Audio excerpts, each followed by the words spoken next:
이제 기본서로 한번 들어가 보도록 하겠습니다. 여러분들이 지금 입문서를 보셨죠, 그죠? 보셨는데 11월, 12월은 이제 이 책으로 이 책입니다. 페이지가 약 한 560페이지, 570페이지 가까이 됩니다. 작년보다는 페이지가 좀 줄었거든요. 줄었는데 개정된 내용들이 좀 있습니다. 주택법에서 조합 파트라든지 그 다음에 각 파트마다 약간의 개정이 있습니다. 공법하고 세법은요, 매년 개정이 이루어지는 과목입니다. 그래서 특히 2차 과목은 1차에 비해서 2차 과목은 개정이 많죠. 그죠? 개정이 많기 때문에 아마 새 책으로 공부를 하시는 게 맞지 않을까라고 생각을 하니까 여러분들 교재를 선택하실 때도 새 교재를 가지고 공부를 하시는 게 좋지 않을까 생각합니다. 아무래도 기존에 하셨던 분들도 아마 계실 거고 처음 하시는 분들도 계실 건데 부동산 공법이라는 과목을 공부하면서 가지고 이 과목이 어떤 구성 요소를 가지고 있고 그 다음에 두 번째는 그 구성 요소가 어떤 유기적 관계를 맺고 있는지 이게 중요하겠죠. 공법은 무엇보다도 체계 그 전체 흐름의 체계가 어떻게 되어 있는지가 상당히 중요합니다. 왜냐하면 굉장히 좀 우리가 다른 과목보다는 수험생들이 많이 헷갈린다라고 말씀들을 많이 하시거든요. 그 헷갈리는 게 왜 그러냐면 각 제도가 어디에 있는지를 몰라서 구분을 못하는 경우가 있어요. 예를 들어서 여기 지금 수업을 지금 강의를 듣는 분들 중에서 작년에 강의를 들은 분들 내지는 2차만 하시는 분들이 있을 수는 있거든요. 자, 제가 물어볼까요? 여러분, 개발 밀도 관리 구역이라는 게 있거든요. 개발 밀도 관리 구역이라는 제도가 있다라고 하면 이게 첫 번째 어느 법에 있습니까? 어느 법? 공법은 6개의 법률을 구성하는데 어느 법?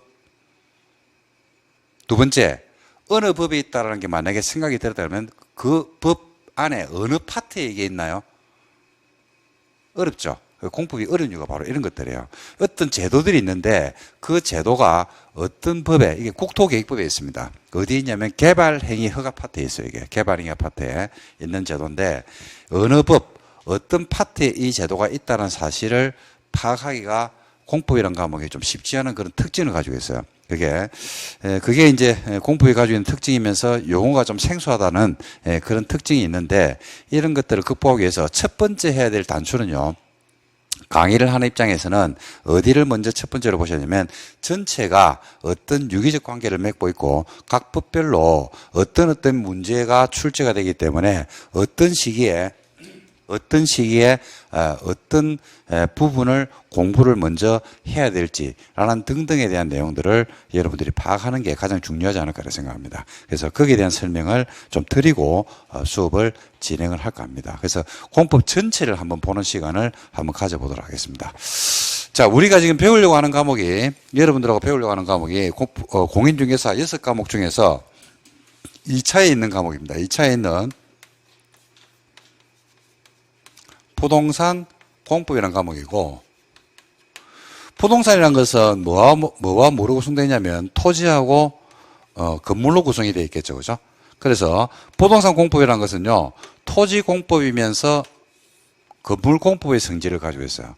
토지 공법이면서 건물 공법. 그래서 토지 관련 내용에서 시험 문제가 몇 개가 출제되냐면 20문제가 출제됩니다. 20문제가. 토지에서 미리 말씀드릴게요. 좀 더 분석을 해드릴 건데 20문제가 나와요.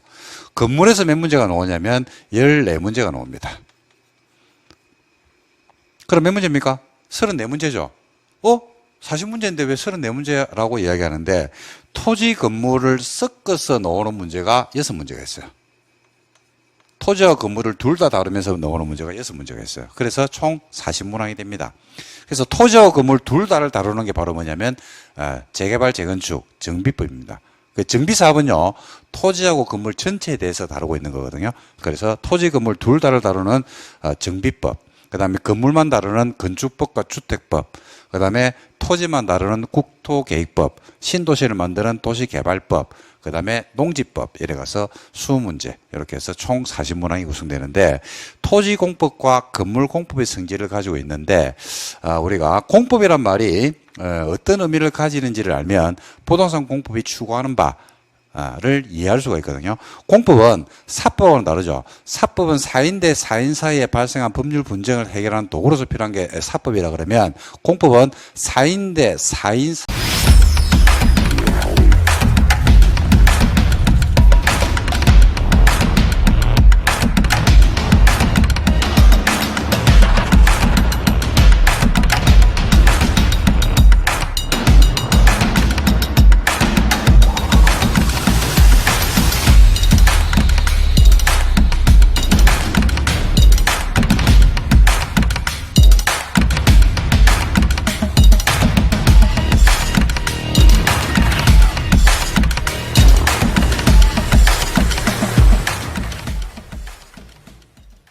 사이에 개인 대 개인 사이에 발생한 법률 분쟁을 다루는 게 아니고 누가 누구 국가 내지는 지자체하고 누구의 관계를 규율하는 게 공법이냐면 대국민적 관계를 규율하는 게 공법입니다. 그러다 보니까 양자 국가 지자체하고 국민들이 가지고 있는 힘의 균형이 한쪽으로 쏠려 있죠. 그죠? 누가 위에 있냐면 국가 지자체가 국민보다는 어떤 지위에 있냐면 우월한 지위에 있어요. 우월한 지위. 우월한 지위에서 국민들에게 혜택을 주는 게 공법이 아니고요. 그죠?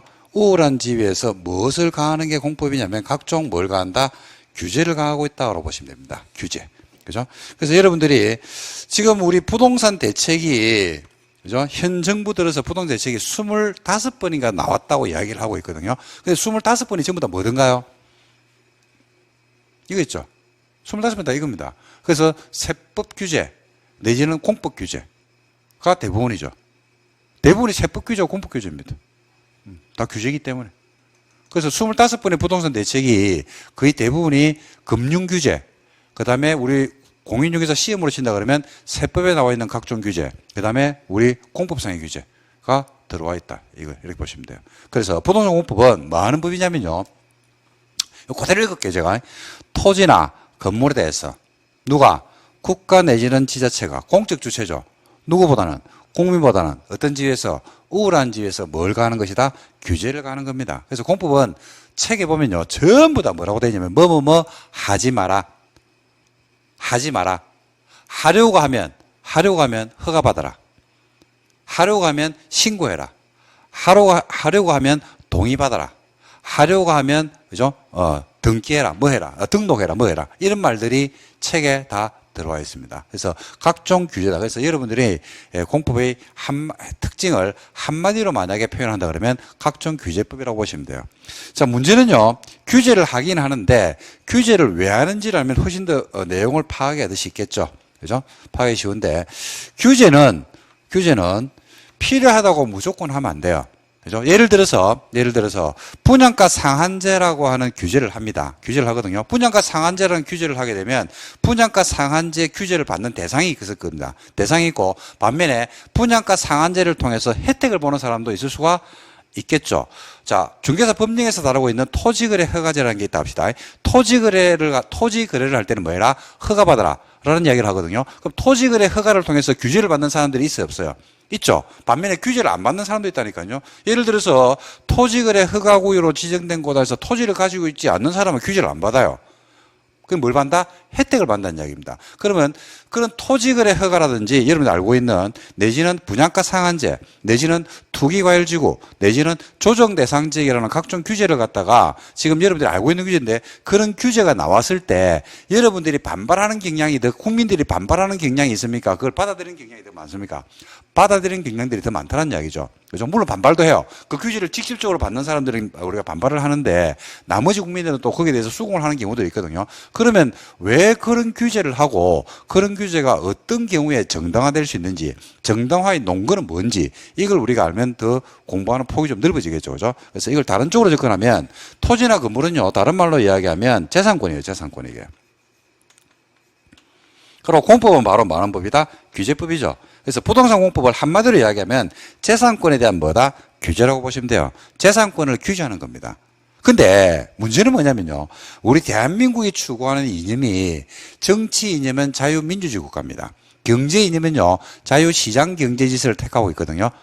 자본주의 국가거든요. 그런데 재산권은 국민이 가지고 있는 재산권을 규제하면 돼요? 안 돼요? 안 되고 헌법에는 이렇게 나와요. 국민의 재산권 행사의 자유는 보장이 된다. 그게 23조에 나옵니다. 그 다음에 재산권 행사는, 재산권 행사는 일반적으로 이야기할 때 뭐가 보장이 된다고 했을 때 뭐가 보장이 되냐면 사용, 수익, 처분이 보장된다고 이야기해요. 여러분들 민법에서 배울 겁니다, 아마. 그죠? 재산권 행사를 보장을 하는데 그럼 뭘 보장해 주느냐라고 했을 때 내가 가지고 있는 재산권을 내 마음대로 하고 사용하고 그 재산권을 통해서 뭘 얻고 수익을 얻고 그 다음에 그걸 말할 수 있고 처분할 수 있고 이 세 가지 자유를 보장을 해주고 있거든요. 실제로 보장이 되고 있고. 근데 지금 나와 있는 각종 부동산에 대한 규제들이 봐요. 2+2거든요. 자, 전세권 설정을 합니다. 그러면 2년이죠. 플러스 몇 년을 더 살 수 있다? 2년을 더 살 수 있죠. 그러면 재산권을 가지고 있는 소유자 입장에서는 수익을 얻어야 되는데 전세 가격을 올려가지고 더 높은 수익을 얻어야 되는데 그걸 국가가 규제해버린다니까 몇 프로 묶어버립니까? 2 플러스 2년 될 때까지는 5%로 묶어버리거든요. 10%를 못 올려. 6%도 올리면 안 돼. 딱 최대한 올릴 때 얼마? 5%만 올리래. 그리고 네가 만약에 들어가서 그 집에 거주하지 않을 것 같으면 기존에 있는 임차인한테 무조건 권리를 주라고 해. 그러니까 내 마음대로 사용하고 수익하고 처분할 수 있는 걸 갖다가 막아버립니다. 내가 투기과열지구 안에서 분양권을 가지고 있거든요. 근데 분양권을 갖다가 가지고 있으면 분양권은 내 재산권이거든. 그걸 팔 수가 있는 게 원칙이야, 없는 게 원칙이야. 있는 게 원칙이죠. 근데 못 팔아. 어디에서는? 투기과열지구에서는 등기할 때까지 분양권 못 팔아. 손도 못 대. 그런 식으로 규제를 가한다니까요. 그러면 각종 규제를 우리가 받고 있는데 그 규제의 정당성의 근거가 뭐냐 이겁니다. 그래서 그 근거를 알면 공포의 목적이 나와요. 그래서 그 근거는 뭔데라고 할 때 규제를 하는데 무턱대고 규제를 하게 되면 국민들이 저항권을 행사하고 국민들이 반발을 한단 말입니다. 그래서 안 되거든요. 그러니까 규제가 정당성의 근거를 아셔야 되는데 그 근거가 바로 뭐냐면 우리 헌법상에 나와요. 바로 뭐냐면 여러분들이 잘 알고 있는 공공복리라고 하는 목적을 달성하기 위해서 규제를 하는 겁니다. 그러니까 모든 제도는요 어디에 수렴되냐면 공공복리에 수렴이 되는 거예요. 공공복리란 말은 그죠? 굉장히 우리가 많이 초등학교 때부터 쓰는 말이죠. 많이 쓰는 말이고 누구든지 아는 말입니다. 아는 말인데 이 공공복리란 말이 가지고 있는 의미는 여러분들 잘 알다시피 이거 아닙니까? 소수의 희생을 통해서 다수가 행복할 수 있다 그러면 이게 공공복리입니다. 예를 들어서 투기과열지구를 제가 설명드릴게요. 투기과열지구는 공법상의 제도로서는요 금융규제도 물론 있는데 금융규제는 일단 빼겠습니다. 세법상의 규제도 빼겠습니다. 공법상의 규제만 이야기하면 분양권의 전매를 등기할 때까지 막아버리는 겁니다. 그죠? 분양권이라고 나의 재산권을 가지고 있거든요. 근데 자 수업을 듣고 있는 여러분들 중에서 분양권을 가지고 있는 분 있겠죠? 있겠죠? 극소수의 희생을 통해서 다수 분양권을 가지고 있지 않는 사람이 행복할 수 있다 그러면 그 행복이 뭐냐면 분양 가격이 터무니없이 P가 플러스 돼가지고 분양 가격이 오르고 그로 인해서 나중에 주택 가격 상승되는 부분을 갖다가 규제를 통해서 막을 수 있다 그러면 안정을 찾을 수 있다 그러면 그 제도는 정당화될 수 있다. 그게 바로 공공복리입니다. 그러니까 분양가 상한제에서 내지는 투기과열지구에서 내지는 토지거래 허가구역이라는 제도에서 달성하려고 하는 공공복리는 다 다르다는 이야기죠. 그래서 이 공공복리가 시험의 핵심적인 키워드가 됩니다. 그러니까 어떤 제도를 만들 때는요, 그 제도가 그냥 하늘에서 뚝 떨어지는 게 아니고 그 시대 정신을 그 제도에 그대로 반영을 한다라고 생각하시면 되지 않을까 싶습니다. 그래서 각 제도별로 어떤 공공복리를 달성하는 게 목적이고 그 각 제도별 공공복리가 뭔지가 시험에서 핵심 키워드가 되니까 이걸 찾는 연습을 하는 겁니다. 근데 여러분들이 이걸 할 필요는 없어요. 이거 누가 하는 거냐면 내가 하면 돼요. 제가 여러분 대신에 하고 있는 거고 그 공공복리를 수업할 때마다 각 제도가 나오면 그 제도의 특징적인 부분을 설명하면서 말씀을 다 드리도록 하겠습니다. 그래서 여기에 지금 판서되어 있는 말을 논리적으로 읽으면 부동산 공법의 목적이 나오거든요. 자, 한번 읽어볼게요. 부동산 공법이라는 것은 뭐하고 뭐에 대해서 토지하고 건물에 대해서 누가 국가 내지는 지자체가 누구보다는 국민보다는 어떤 지위에서 우월한 지위에서 뭘 가한다? 규제인데 무조건 규제를 가하면 돼? 안 돼? 안 되죠. 뭐 때문에? 공공복리 때문에 규제를 가한다. 공공복리 때문에 규제를 가한다. 이게 부동산 공법의 목적이다라고 보시면 되겠습니다. 자, 그러면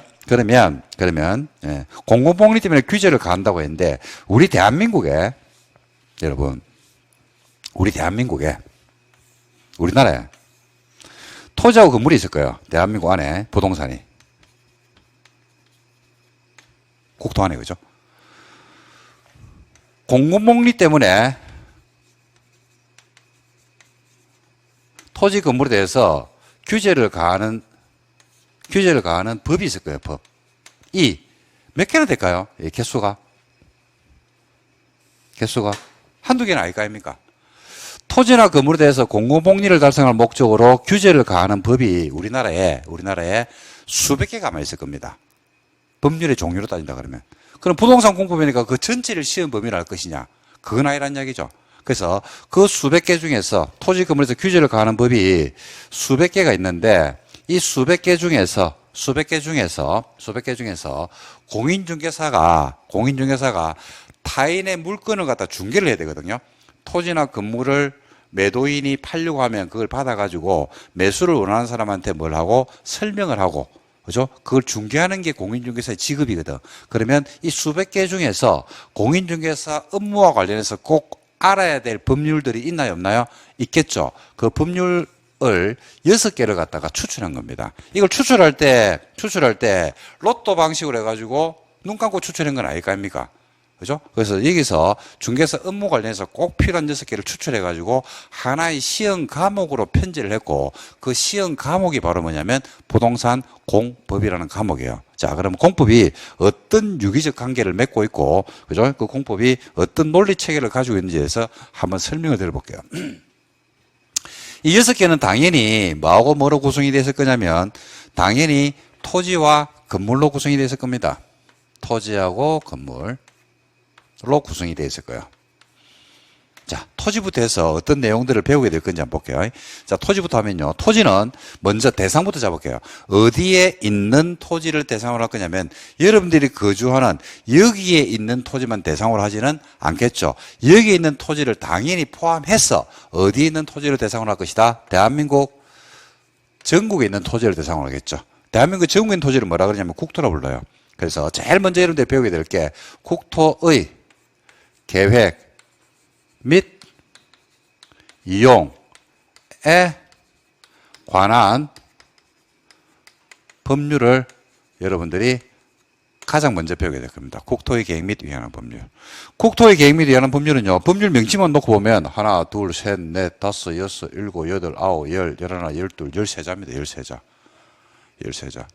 옛날에 제 강의한 지가 지금 한 20년 가까이 되는데, 지금도 마찬가지로 물어보면, 이 법률 13자를 외우는데 한 3개월 걸리더라고요. 수험생들이. 법률 명칭 외우는데 3개월 걸려요, 이게. 3개월. 잘 안 붙죠, 입에, 그죠? 명칭부터가 벌써 법률 명칭부터가 짜증나요, 이게. 민법, 얼마나 간단하노? 심플하고. 세법, 얼마나 간단하노? 근데 뭡니까? 국토의 계획 및 이용에 관한 법률. 13자입니다.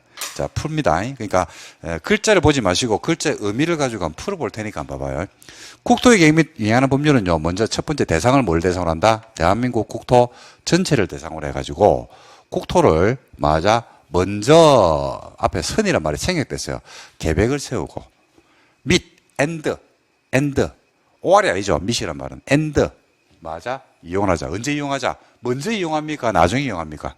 나중에 이용하는 것에 관해서 다루고 있는 법률. 지금 우리가 배우고 있는 게 부동산 공법이죠. 공법이니까 뭐 하는 법이더라? 규제죠, 규제. 됩니다. 그래서 야는 뭐를 규제하는 거냐면요.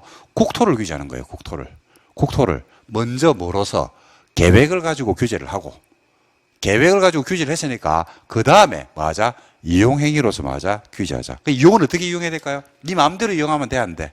안 되죠. 네 마음대로 대한민국 국토를 이용하다 보니까 국토의 균형 발전이 깨진 거예요. 그 균형 발전이 깨진 국토의 균형 발전이 깨진 말이 안 되네. 국토의 균형 발전이 깨어진 그 안 좋은 현상을 우리가 그대로 지금 받고 있는 거예요. 국토의 균형 발전이 깨진 그 중에서 가장 두드러진 현상이 뭐냐면 대한민국은 수도권 집중화 현상이 너무 심합니다. 수도권의 인구의 절반 이상이 살고 있어요. 절반이 넘었어요, 지금. 절반이 넘었죠? 다 살고 있죠. 수도권에 서울하고 경기를 합쳐가 수도권이라고 부르지 않습니까? 여기에 인구의 절반 이상이 살고 있죠. 그러니까 수도권에 살고 있는 사람들은 행복한 게 아닙니다. 수도권에요, 정치, 경제, 사회, 문화, 모든 게 집중화되어 있어요.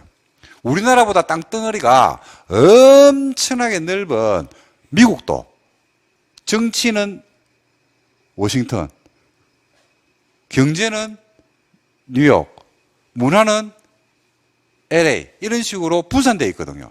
공산주의 국가인 중국도 마찬가지입니다. 흩어져 있다니까요. 근데 우리는 어디에 모이냐면 땅덩어리는 좁은데 끝에서 끝까지 가는데 1시간도 안 걸려요. 비행기 타면. 여기 다 몰려 있죠. 그럼 남북 분단 상황이거든요. 분단 상황이라서 한 곳에 모여 있으면 안 되죠.